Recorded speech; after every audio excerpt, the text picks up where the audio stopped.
हम्म। हाँ, आज का क्वेश्चन है चुंबकीय क्षेत्र में किसी आवेश की गति को समझाना। कोई चुंबकीय क्षेत्र है, वहां पर हमें आवेश की गति को समझाना है। मैं हेडिंग लिख देता हूँ, चुंबकीय क्षेत्र में किसी आवेश की गति को समझाइए। आवेश की गति को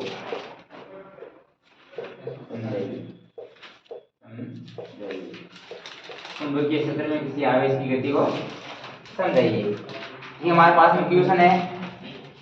जब कोई आवेश चुंबकीय क्षेत्र में गति करता है तो उस पर विद्युत बल चुंबकीय बल कार्य करते हैं। हमें पता है पहले से कि जब कोई आवेश है वो चुंबकीय क्षेत्र में गति करेगा तो उस पर दो बल कार्य करेंगे। तो विद्युत बल करेगा, एक चुंबकीय बल भी कार्य करता है। और विद्युत बल चुंबकीय बल के योग को हम लॉरेंज बल कहते हैं। और हमने पहले वाले टॉपिक में ये भी पढ़ा था कि लॉरेंज बल किसे कहते हैं। तो आपने बताया था चुंबकीय बल और विद्युत बल के योग को हम लॉरेंज बल कहते हैं। चुंबकीय बल विद्युत बल के लिए हमने F बराबर QE लिखा था और विद्युत चुंबकीय बल के लिए लिखा था F बराबर Q बार रख दिया था गुणे में और अंदर रखा था V बार गुना B बार। और ये हमारे पास में दोनों का योग करने से हमारे पास में प्राप्त हो चुका था लॉरेंज का बल। अब हम ये जानते हैं कि जब कोई आवेश चुंबकीय क्षेत्र में गति करता है, आप लिखोगे जब कोई आवेश चुंबकीय क्षेत्र में गति करता है। जब कोई आवेश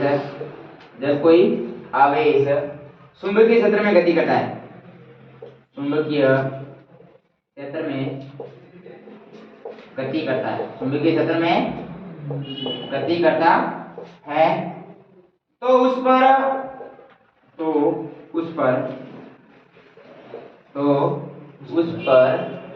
विद्युत बल एवं चुंबकीय बल कार्यरत रहते हैं।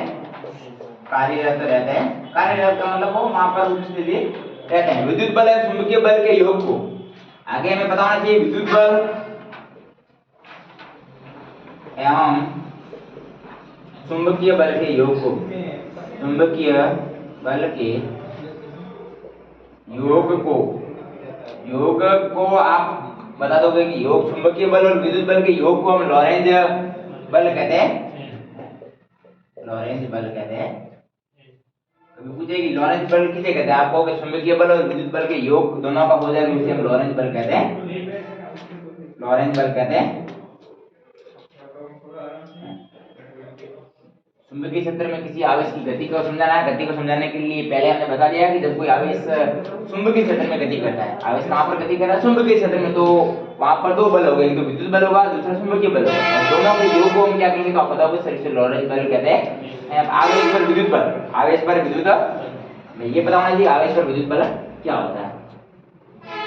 आवेश पर विद्युत बल, और आवेश पर विद्युत बल के लिए हम F1 मानेंगे। क्या मानेंगे? F1 बराबर हो जाएगा QE। और इसे हम समीकरण क्या देंगे? फिर आवेश पर चुंबकीय बल निकालेंगे। भाई ये हमारा आ गया विद्युत बल और आवेश पर चुंबकीय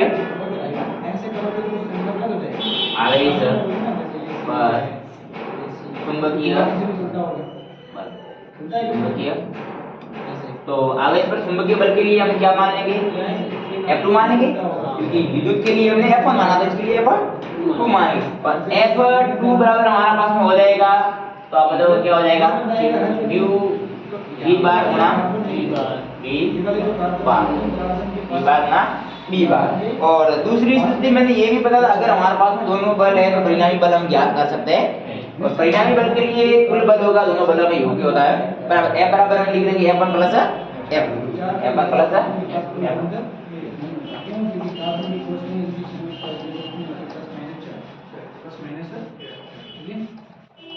तो देखते हैं परिणामी बल हमारे पास में क्या मिलता है।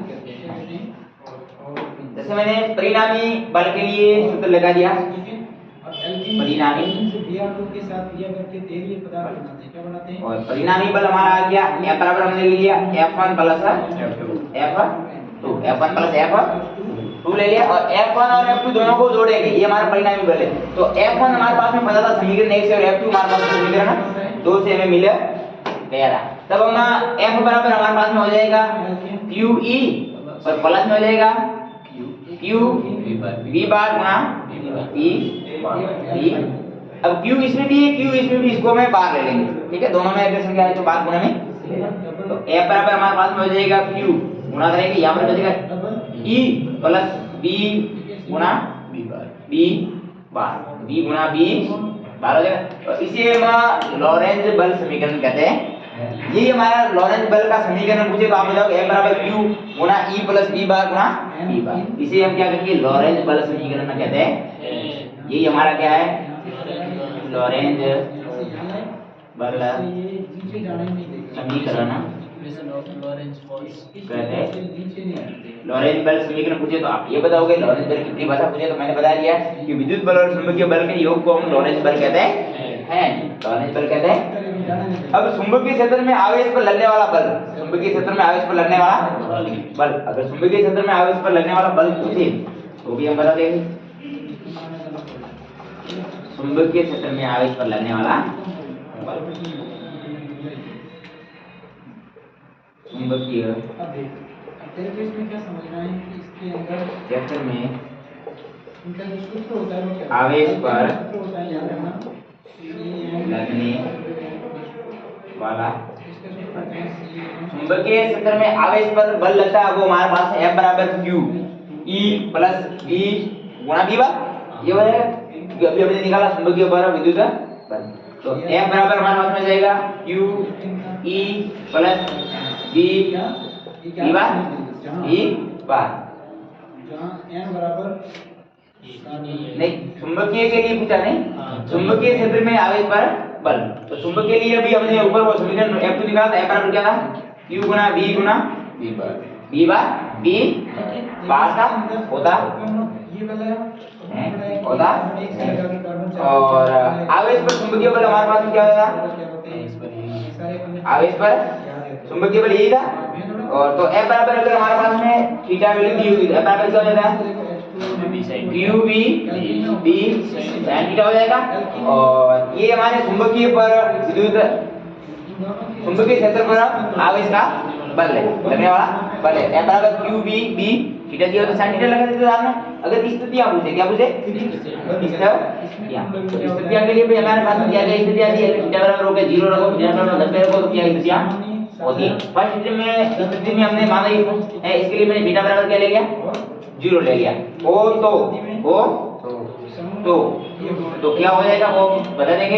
यदि कोई आवेश चुंबकीय क्षेत्र की दिशा में गतिमान है तो उस पर 0 शून्य चुंबकीय बल लगता है। अगर कोई बल चुंबकीय क्षेत्र के दिशा में है, चुंबकीय क्षेत्र की दिशा में, तो उस पर बल लगेगा वो F बराबर क्या लगेगा 0, क्योंकि चुंबकीय क्षेत्र की दिशा में होने के मान मतलब ये थीटा का मान हमारे पास में क्या है 0 और sin थीटा का 0 का मतलब ये है कि sin थीटा का 0 का मतलब 0 होता है। तो गुणा करेंगे क्या हो जाएगा गुणा, मैं लिखवा देता हूं आपको। यदि कोई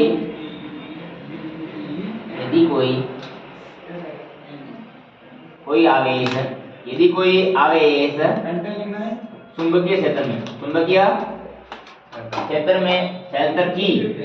क्षेत्र की दिशा में गतिमान हो तो चुंबकीय क्षेत्र की दिशा में गतिमान हो तो उस पर शून्य चुंबकीय बल लगता कैसे लगता है। अब हमें पता चल जाएगा कि हमने ले लिया है थीटा बराबर 0।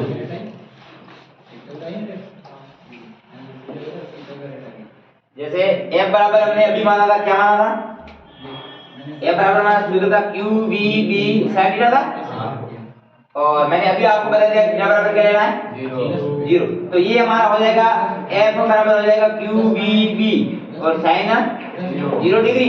और हम ये जानते हैं कि sin थीटा 0 का मान होता है वो 0 होता है। तब ये हो जाएंगे F बराबर QVB और गुणा कितने करोगे तो ये टोटल हमारा क्या हो जाएगा 0, मतलब F मिनिमम हमारे पास कितना आ जाएगा 0 आ जाएगा। क्या आ जाएगा जब चुंबकीय क्षेत्र उसकी दिशा में गतिमान है तो 0 आ। दूसरी स्थिति में यदि थीटा बराबर 90 है, थीटा बराबर क्या है 90, ये स्थिति। अब दूसरी स्थिति हम निकाला यदि थीटा बराबर 90, स्थिति नंबर सेकंड, यदि थीटा बराबर 90 डिग्री हो, अथवा जब कोई आवेश चुंबकीय क्षेत्र के लंबवत गति करता है, जब कोई आवेश चुंबकीय क्षेत्र के लंबवत गति करता है, चुंबकीय क्षेत्र के लंबवत गति करता है, लंबवत गति करता है, तो चुंबकीय क्षेत्र में वर्ताकार पथ में गति करता है। तो चुंबकीय क्षेत्र में वो किस पथ में गति करेगा? तो चुंबकीय क्षेत्र में वर्ताकार पथ में गति करता है, गति करता है, अथवा चुंबकीय क्षेत्र इस आवेश को वर्ताकार पथ प्रदान करता है। हमें इस बात से ये पता चल रहा है कि यदि थीटा बराबर हमारे पास में 90 दिए हुए, थीटा बराबर कितने दिए हुए 90, तो आवेश होगा वो चुंबकीय क्षेत्र में वर्ताकार पथ में गति, मतलब सीधा करता है तो 0 हो जाएगा। अगर वर्ताकार पथ पर गति कर रहा है, इसका मतलब थीटा का मान हमारे पास में कितना दिया हुआ है? 0 दिया हुआ। सूत्र हम होगा वो लगाए, क्या सूत्र था हमारे पास में? F बराबर में था QVB tan थीटा। हां, यहां पर हमारे पास में थीटा का इसने मान दे दिया, कितना दे दिया? 90 डिग्री। थीटा बराबर तो हमने लिया F बराबर QVB sin 90। हाँ, साइन थीटा 90 का मान हमें ये भी बताया है कि इसका मान होता है वो 1 होता है, और ये मान हम कहाँ रख देंगे? समीकरण में, और ये हमारा बन जाएगा F बराबर QVB और साइन, या साइन 90 का मान आ गया, गुणे में कितना कर लेंगे? 1 कर लेंगे। अगर इसे गुणा करेंगे तो F मैक्सिमम अधिकतम, तो ये आ गया हमारे पास में QVB। अगर थीटा बराबर मान है तो हमारे पास में आ जाएगा, ये आ जाएगा। उपरोक्त वर्तीय पथ की हम कल्पना भी कर ले। वर्तीय गति की कल्पना करनी, वर्तीय गति की कल्पना करनी है, क्या करनी है? यहाँ विवेचना कीजिए, विवेचना, यहाँ कल्पना कीजिए, विवेचना। ठीक, अभी मैंने आपको बताया था कि अब जब हमने F बराबर QVB sin थीटा बराबर लिया था और sin थीटा अगर 90 लिया था, तो हमें पता चला था कि चुंबकीय क्षेत्र में होगा वो गति कैसे करेगा? वर्तीय पथ पर गति करेगा। उसके बारे में हमें अब विवेचना, चर्चा या कल्पना करनी है। जैसे मैंने एक क्षेत्र ले लेते हैं, चुंबकीय क्षेत्र, ये मैंने चुंबकीय क्षेत्र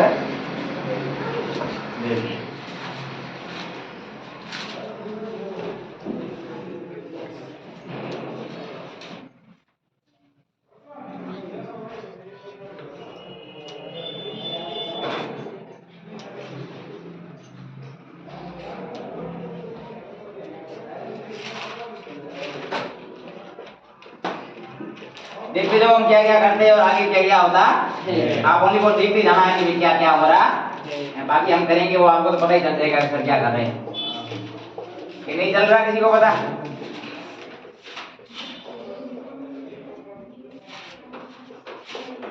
हाँ, एक हमने चुंबकीय क्षेत्र ले लिया और उसके अंदर एक वर्तीय गति करता हुआ कोई पिंड ले लिया है। क्या ले लिया है? पिंड, और वो घूम रहा है, क्या कर रहा है? घूम रहा है, और वो आपको दिख रहा है कि नहीं दिख रहा है?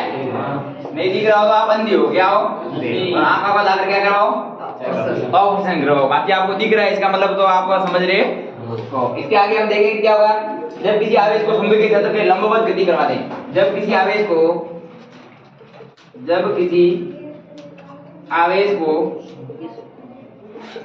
चुंबकीय क्षेत्र के लंबवत गति करवा दें, लंबवत गति करवाते हैं।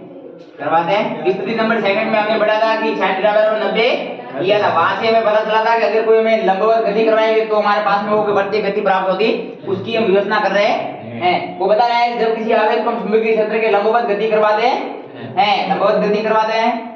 तो आवेश वर्ताकार पथ में गति करता है। तो आवेश होगा वो कैसे पथ में गति कर रहा है? ये आवेश है वो कैसे पथ में गति कर रहा है? वर्ताकार। तो आवेश वर्ताकार पथ में गति करता है, तो आवेश वर्ताकार पथ में गति करता है। इस स्थिति से हमें पता चल गया आवेश वर्ताकार पथ में गति करता है। इसमें एक आवेश पर एक अभिकेंद्रीय बल उत्पन्न होता है, और इसमें एक आवेश पर कैसा बल उत्पन्न होता है? अभिकेंद्रीय। इसमें एक आवेश पर पर अभिकेंद्रीय बल उत्पन्न होता है। अभिकेंद्रीय का मतलब होता है केंद्र की ओर लगने वाला बल। अभिकेंद्रीय बल उत्पन्न होता जब हमने आवेश को वर्त्याकार पथ में गति करते हुए देखा तब हमें पता चला कि एक आवेश ऐसा है जिस पर हमारे पास में अभिकेंद्रीय बल उत्पन्न होता, मतलब केंद्र की ओर लगने वाले बल को हम अभिकेंद्रीय बल कहते हैं। और जिसका मान चुंबकीय बल के क्या होता है, बराबर। जो अभिकेंद्रीय बल आया उसका मान, जिसका मान चुंबकीय बल के बराबर होता, चुंबकीय बल के बराबर होता जब हमने किसी आवेश को चुंबकीय क्षेत्र के लंबवत गति करवा दें तो उस आवेश पर वर्त्याकार पथ में गति करता है, और इसमें एक आवेश पर एक अभिकेंद्रीय बल उत्पन्न होता है जिसका मान चुंबकीय बल के क्या होता है, बराबर होता है। अब हम देखते हैं कि दोनों का मान कैसे बराबर होते हैं या नहीं होते हैं। और फिर फटाफट वे वो काम करो थोड़े, सही है गलत है, बाकी हमारा करने का काम तो हम करते जाएंगे। अब मैं पता चला कि हमारे पास में एक अभिकेंद्रीय बल हमने लगभग 11वीं क्लास में पढ़ा होगा, आपको याद होगा तो ठीक है, नहीं याद होगा तो भी ठीक है, क्योंकि याद करने की जरूरत है, सबको जरूरत है। अच्छे परसेंटेज के लिए याद करना पड़ता है। पढ़ने के लिए अगर याद करोगे तो आपके घर वाले मानेंगे, अगर याद नहीं करोगे तो आपके घर वाले नहीं मानेंगे, अगर घर वाले नहीं मानेंगे तो आपको पता है कि क्या हालत हो सकती है। और आपका दर्द मैं समझता हूँ और आप भी मेरा दर्द समझते हैं। वैसे हमारे पास में अभिकेंद्रीय बल की बात होगी और दूसरा बात चुंबकीय बल, दोनों क्या होते हैं, बराबर। और अभिकेंद्रीय बल mv²/r होता है, mv²/r होता है। अभिकेंद्रीय बल के लिए mv² और चुंबकीय बल हमने अभी पढ़ा था कि qvb होता है, qvb बराबर qvb होता है। हाँ, ये दोनों अगर बराबर में, ये दोनों क्या है, बराबर में है। हाँ, एक बात यहाँ से पता चल रही है कि v से v क्या हो रहा है, कट रहा है, कट। तो हमारे पास में mv/r और बराबर में क्या बचा, qv बच गया। और वर्ताकार पथ की त्रिज्या, वर्ताकार पथ की, अगर हमें वर्ताकार, यहाँ से हम त्रिज्या निकालेंगे, वेग निकालेंगे, आवेश निकाल सकते हैं, चुंबकीय क्षेत्र निकाल सकते हैं, द्रव्यमान निकाल सकते हैं, टोटल कोई भी पूछे वो इस सूत्र से हम निकाल सका। अब मैंने एक पहली बात पूछ ली है, क्या पूछा है कि वर्ताकार पथ की त्रिज्या ज्ञात करो। किसकी ज्ञात करो त्रिज्या, वर्ताकार पथ की त्रिज्या। और वर्ताकार पथ की त्रिज्या के लिए हम अभिकेंद्रीय बल बराबर चुंबकीय बल है, कहां से पता चल रहा है, ये ऊपर वाली कहानी है जो लिखा है वहां से पता चला है। अभिकेंद्रीय बल,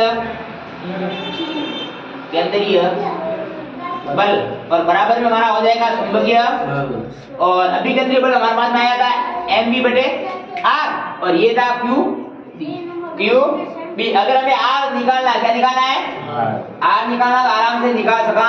हाँ, याद है, देखो ये इसके किस में है, भाग में है, किसमें है, गुणे में है, क्या है, गुणे में। अगर इधर जाएगा तो किसमें चले जाएंगे, मतलब हमारे पास में आगे तक ऐसा बन जाएगा 1/r और बराबर में बचेंगे qb/mv, qb/mv।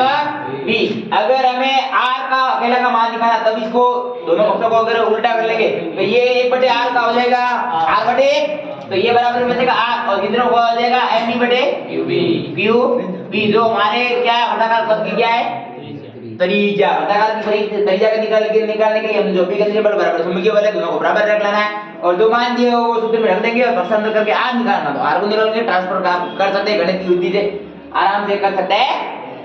इसके पूछ में आवेश कण का वेग निकालना, क्या निकालना है, अगर वो वेग का पूछ लेगा तो कभी हमें पूछ लेता है कि वेग निकालो, कभी कभी चुंबकीय क्षेत्र पूछ ले, कभी कभी आवेश भी पूछ सकता है। अभी जैसे मैंने पहले त्रिज्या पूछ ली थी, अभी वो पूछ रहा है कि आवेश का क्या निकालो, वेग। आवेश का कण का क्या निकालना है, वेग निकालना है।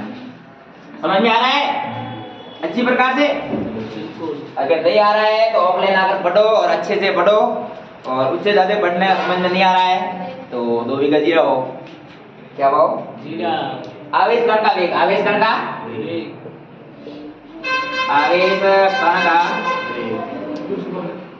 और आवेश कण का वेग के लिए मैंने आपको ये बताया था कि अभिकेंद्रीय बल बराबर में क्या आता है, ये कब पता चला था हमें, अभी थोड़ी देर पहले पता चला था। अभिकेंद्रीय बल बराबर में केंद्रीय बल और बराबर में आएगी चुंबकीय, चुंबकीय क्षेत्र से चुंबकीय बल लिखना, चुंबकीय बल। और अभिकेंद्रीय बल अभी हमारे पास निकला mv/r और बराबर निकला q बी क्यू बी। और यहाँ से अभी वो पूछ रहा है कि बी का मान निकालो, कितना निकालो, बी का निकालो। ये इसके भाग में इधर चला जाएगा तो गुणे में हो जाएगा, क्या हो जाएगा, ये इसके गुणे में इधर चला जाएगा तो किस में हो जाएगा, भाग में चला, मतलब बी बराबर हमारे पास में सूत्र ये आ जाएगा, बी बराबर क्या आ जाएगा, क्यू बी आर और बटे में क्या आ जाएगा एम, जो इसका क्या है वेग, क्या है वर्ताकार पथ गति का क्या है वेग। और आवश्यक गण की कोणीय आवर्ती निकालो, क्या निकालनी है कोणीय आवर्ती। वो आगे का आगे पूछता जाएगा, आगे का आगे क्या पूछता जाएगा, फलाना चीज निकालो, आगे वाला निकालो, आगे वाला निकालो, टोटल तो आप आगे वाला निकालने की जरूरत है, ये पूछे वही आपको निकालना। अब उसने पहले तो पूछा आर निकालो, फिर पूछा डी निकालो, अब पूछ रहा है कि आवर्ती निकालो। और आवर्ती कोणीय आवश्यक कण की कोणीय आवर्ती निकालो। चलो ठीक है, मैं मिटा रहा हूं एक बार, बाड़ा कौन कर करो आवश्यक कण की कोणीय आवर्ती, आवश्यक कण की कोणीय आवेशित कण की कोणीय आवर्ती, कोणीय आवर्ती। और आवेशित कण की कोणीय आवर्ती निकालनी है। अब हमें क्या निकालनी है, कोणीय आवर्त। और कोणीय आवर्ती को हम दर्शाते हैं ओमेगा से, ओमेगा से कैसे दर्शाना है, और ओमेगा बराबर होता है b बटे r, b बटे r। जैसे कोणीय आवर्ती के लिए ओमेगा बराबर हो जाएगा b बटे r हो जाएगा, b बटे r। और b बराबर हमने अभी पढ़ा था, क्या था हमारे पास में, b बराबर था q b r बटे m था कि नहीं था। और यहाँ से अगर हम b का मान निकालेंगे, क्या निकालेंगे, तो b बराबर हमारे पास में आ जाता है सर के ओमेगा आर आ जाता है, क्या आ जाता है ओमेगा आर आ जाता है। और ये मान कहाँ रख देंगे हम, v की जगह रख देंगे। अगर v की जगह रखेंगे तो ये मान हमारे पास में क्या हो जाएगा, ओमेगा आर बराबर क्यू बी आर बटे ओमेगा आर और बराबर में क्यू बी आर बटे और आर से तो आर, तो हमारे पास में कोणीय आवर्ती ओमेगा बराबर क्या बताया क्यू बी बटे, जो कण की क्या है कोणीय। अब वो पूछ रहा है कि कण की रेखीय आवर्ती निकालो, क्या पूछ रहा है, पहले कणीय पूछा, फिर वेग पूछा है, फिर दरिया पूछा, अब पूछ रहा है और आगे जाकर पूछ रहा है कि आवेशित कण की रेखीय आवर्ती निकालो। ये सूत्र आपको याद रखने आराम से हो सकते हैं, कोई इतने टफ है नहीं, ध्यान से पढ़ोगे तो याद हो जाएगा, ध्यान से नहीं पढ़ोगे तो याद होने की कोई संभावना नहीं है। आवेशित कण की रेखीय आवर्ती ज्ञात करो, आवेशित कण की रेखीय आवर्ती ज्ञात, आवर्ती ज्ञात करो, ठीक है। और रेखीय आवर्ती के लिए ओमेगा बराबर होता है 2 पाई f, ओमेगा बराबर क्या है 2 पाई f। ओमेगा बराबर रेखीय आवर्ती का सूत्र है ओमेगा बराबर 2 पाई f, 2 पाई f। और f बराबर होता है ओमेगा बटे 2 है पाई, और यहाँ से f बराबर होता है ओमेगा बटे 2 पाई, 2 पाई। और ओमेगा बराबर हमारे पास में पहले 2 टाइम पहले सूत्र हमारे पास में आया था, क्या था ओमेगा बराबर क्यू बी बटे m, जो अभी हमने देख कोणीय आवर्ती पढ़ाई थी। हाँ, अब f बराबर ये आ गया है। अब हम क्या करेंगे, अब हम कर सकते हैं, क्या कर सकते हैं कि ओमेगा का मान रख सकते हैं, ओमेगा क्या रख देगा, तो ओमेगा बराबर क्या हो जाएगा, ओमेगा बराबर 2 पाई f हो जाएगा। ये मान कहाँ रख देंगे, यहाँ पर रख देंगे। ओमेगा बराबर आप यहाँ से निकाल सकते हैं कि सर ओमेगा बराबर हो जाएगा 2 पाई f, और 2 पाई f कहाँ रख दे वाला, यहाँ रखने वाला, तो ये हो जाएंगे 2 पाई f बराबर में क्यू बी बटे m। और हमें निकालना क्या है, f निकालना है, f निकालना है। देखिए आवर्ती तो ये कहाँ चला जाएगा, तो f बराबर हमारे पास में बचेगा क्यू बी बटे 2 पाई m हो जाएगा, 2 पाई m। और ये हमारी क्या आ जाएगी देखिए। और अब पूछ रहा है कण की आवर्तकाल निकालो, क्या पूछ रहा है आवर्तकाल। जैसे जैसे बढ़ रहे हैं वैसे वैसे सवाल भी हमारा बढ़ रहा है, वैसे वैसे आप भी बढ़ रहे हो, बड़े हो रहे हो, तो टेंशन लेने की जरूरत नहीं है, मैं भी बड़ा ही हूँ। f बराबर क्या हो जाएगा क्यू बी बटे 2 पाई m। दांत बंद निकालो, दांत निकालने से हानिकारक हो सकते हैं, और हानि तो हमारी तो पहले से। चलो कोई बात नहीं है, अपने टॉपिक पर ध्यान देना है, ध्यान भटकना नहीं है। ध्यान भटकने की उम्र है आपकी, ध्यान भटकेगा, बट आपका ध्यान भटकना नहीं चाहिए। आपके ध्यान भटकाने के लिए लोग भी आएंगे कि इधर जाओ, लेकिन आपको एकदम स्थिर अवस्था में रहना। जैसे कण कैसे साइंस में रहता है स्थिर अवस्था में, वैसे के वैसे आपको कैसे रहना है, स्थिर अवस्था में रहना। जैसे अब हम निकालेंगे कण का आवर्तकाल, कण की कण आवर्त का की यहाँ कण का आवर्तकाल, कण का आवर्तक और आवर्तकाल को हम टी से लिख दे, किसे लिख दे? और टी बराबर होता है 1/f होता है, 1/f। अब हमें पता चला कि आवर्तकाल के लिए सूत्र होता है 1/f, लेकिन एक हमने अभी देखी आवृत्ति हमने पढ़ी है, f का मान पड़ा था, क्या पड़ा था? तो f का मान यहाँ फिट कर देंगे तो f बराबर हमने क्या पढ़ा था? qb अपॉन 2 f बराबर हमने पढ़ा था qb बटे 2 m। ये मान कहाँ रख देंगे? यहाँ पर रखते ही हमें पता चल जाएगा कि ये क्या हो जाएगा, t बराबर हमारे पास में हो जाएगा 1/qb बटे 2m। 2m क्या चला जाएगा ऊपर, तब हमारा पास में t बराबर बचेगा 2m बटे qb बटे qb। और ये हमारे कण की क्या आ जाएगी? आवर्तकाल। t बराबर पूछे आवर्तकाल, तो आप बताओगे 2m बटे qb। अब हमको और पूछ जाएगी कण की क्या निकालो? गतिज ऊर्जा निकालो। क्या निकालो? गतिज ऊर्जा निकालो। अब आप निकालने में आपकी कमजोरी नहीं होनी चाहिए, पूछा फटाक से निकाल दिया। अगर उसने पूछने के बाद आपने नहीं निकाला तो आपके लिए हानि हो सकता है। तो आपको हानि करनी है नहीं, एक नंबर जुटना है, आधा नंबर जुटेला। कैसे जुटेला? आप निकालने के लिए तैयार रहोगे, और निकालने के लिए तैयार कब होगे? जब आप कुछ पढ़ोगे तब। ठीक है, अब देखते हैं कण की गतिज ऊर्जा। 6 नंबर को पूछ रहे हैं कण की गतिज ऊर्जा, कण की गतिज ऊर्जा। और कण की गतिज ऊर्जा के लिए होता है k बराबर 1/2 mv, और k बराबर 1/2 mv। इसको ये भी हमने 11वीं क्लास में पढ़ के आए हैं। पीछे वाला जरूर जितना है टोटल काम आ रहा है, धीरे धीरे जितना आप पीछे से करोगे इतना ही आपके आगे काम आएगा। करना आपको सीखना है कि k बराबर क्या था, तो आप बताओगे सर k बराबर होता है 1/2 mv स्क्वायर होता है। हमने कहां से सीखा? कि पीछे से नहीं, पीछे वाले 11वीं क्लास से सीखा। यूनिक सर पीछे से सीखा, पीछे से कोई सीखा नहीं जाता। पिछली क्लास से हमने सीखा है, पिछली क्लास से गतिज ऊर्जा का मान k बराबर 1/2 mv स्क्वायर सीखा था। हां, b बराबर भी हमने सीखा है। b बराबर कब से सीखा है? क्या सर? अभी का मतलब अभी हमने पहले ही करवाया था। यूनिक सर अभी का मतलब कभी, अभी वो वाला नहीं, अभी। तो b बराबर हमने अभी क्या सीखा था? qb m बटे qb r है, qb r बटे qb r बटे m। ये हमने पहले निकाल दिया, त्रिज्या के बाद टोटल क्या निकाल देता? वेग। अगर किसी को डाउट हो तो थोड़ा सा वीडियो पीछे लेकर देख सकते हो, और देखना तो है, आगे पीछे तो आपको करना ही है, जिंदगी है आगे पीछे चलती रहेगी।